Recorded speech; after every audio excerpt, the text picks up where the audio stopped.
Well, hi, from the ancient times of the dinosaurs and so forth. Your program says that I wrote this song. It's not true. The main song that I'm going to sing, Have Some Madeira, Madeira, was written 50 years ago by Flanders and Swan. Well, 50 years ago, I thought, that's a bit old-fashioned, isn't it? So I added a sequel. And I'm going to sing the sequel right after the end of the song. No interruption, please. So, here we go.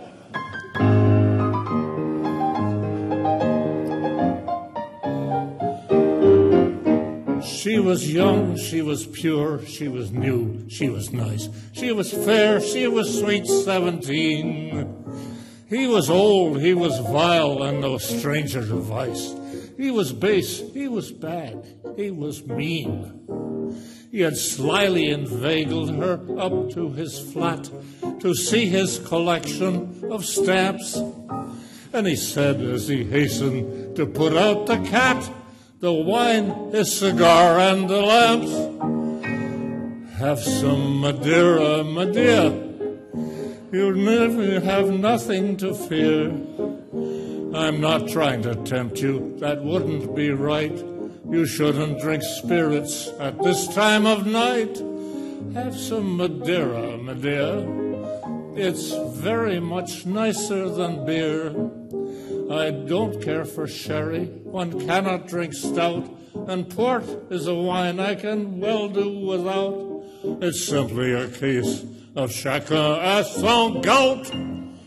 Have some Madeira, Madeira.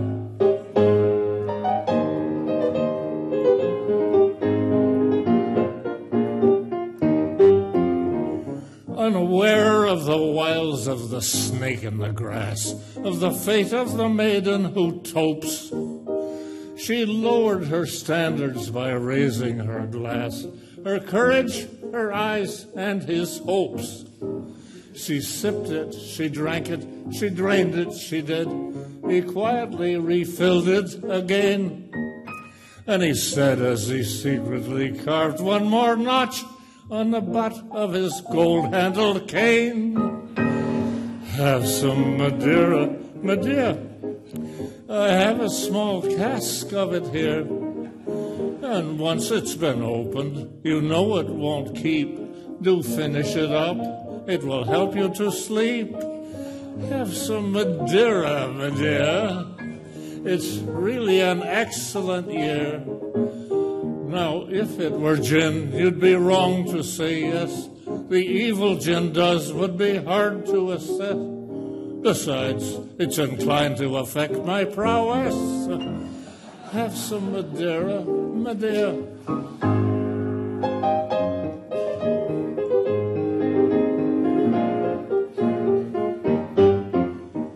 Then there flashed through her mind what her mother had said, with her anti-penultimate breath. Oh, my child, should you look on the wine when 'tis red, be prepared for a fate worse than death. She let go her glass with a shrill little cry. Crash, tinkle, it fell to the floor. When he asked what in heaven, she made no reply. Up her mind and a dash for the door. Have some Madeira, Madeira, rang out down the hall loud and clear.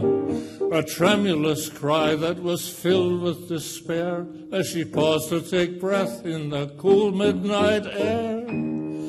Have some Madeira, Madeira.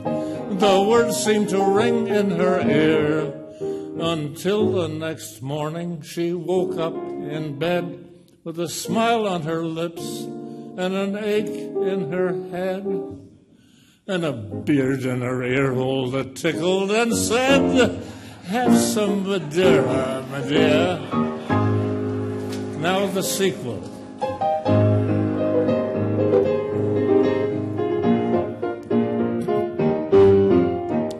You would think that this tale of seduction would do. It would end with a leer and a kiss.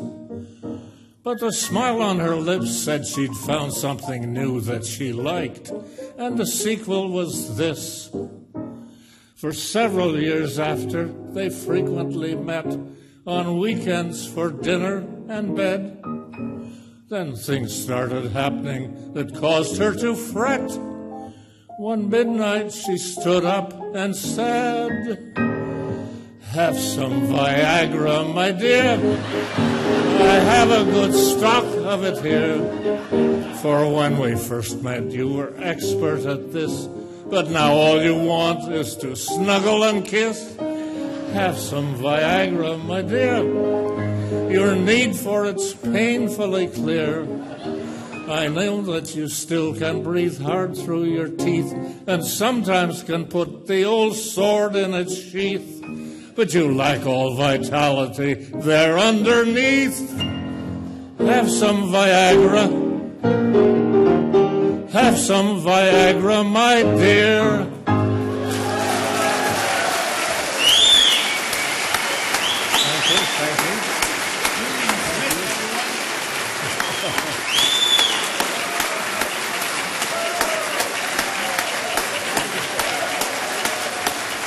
Julian Smith.